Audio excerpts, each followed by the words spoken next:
part, the first exercise in the AP kinematics unit for the workbook that they provide.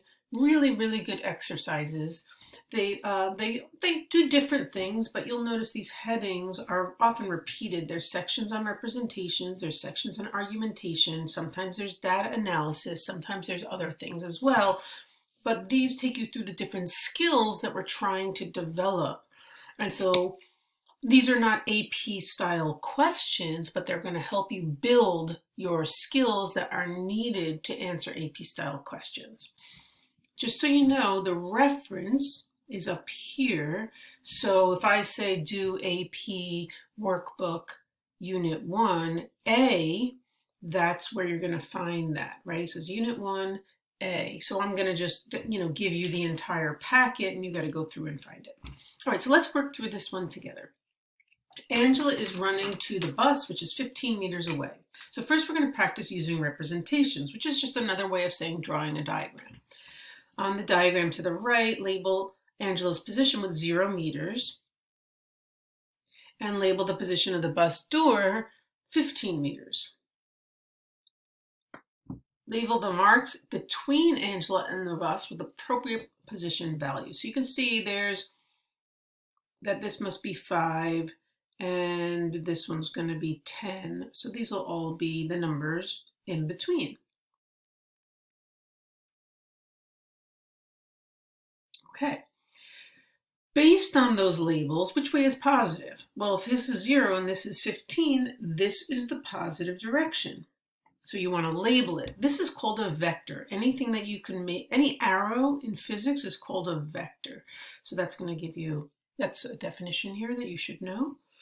If the positive direction was labeled opposite, so if we made it to the left is positive, then what would have to change with these 15 meters? Well, this would have to be 0 and this would have to be 15 in order to get your positive direction to the left. So then this would be 5 and this would be 10. So you can do either way as long as you label it appropriately. You are asked to make a claim about the physical meaning of Angela's displacement in part B. So it's going to kind of walk you through these often to get you used to how they want you to language stuff. So they're saying, what evidence do you have? When Angela gets to the bus, her position is 0 meters. Her initial position is 15 meters. The reasoning is the theory, right? This is a definition, theory, or concept. Displacement is equal to final position minus initial position. As an equation, it's change in x, right? Change in position, which is displacement, equals x final minus x initial. Or you can write it like that, okay, either way. Claim, right? So now you're going to make your claim. Therefore, Angela's displacement is, so we're going to take her final position, right, which is 0, minus her initial position, which is 15 meters, which is negative 15 meters. How does the displacement in part C compare to the displacement in part A? So the displacement in part A is the same number, we call that magnitude, right, the same size,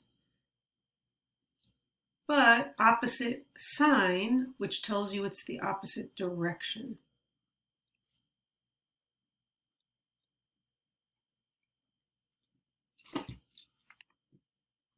If Angela ran to the bus and back to where she started, what distance would she travel?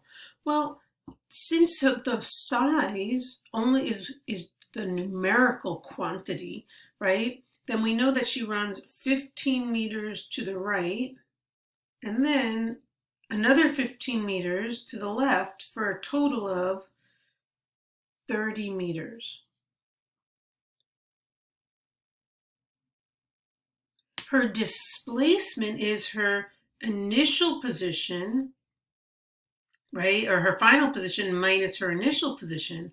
If her final position is, doesn't matter which one you use, if her final position is 15 and her initial position is 15, well then her displacement is 0.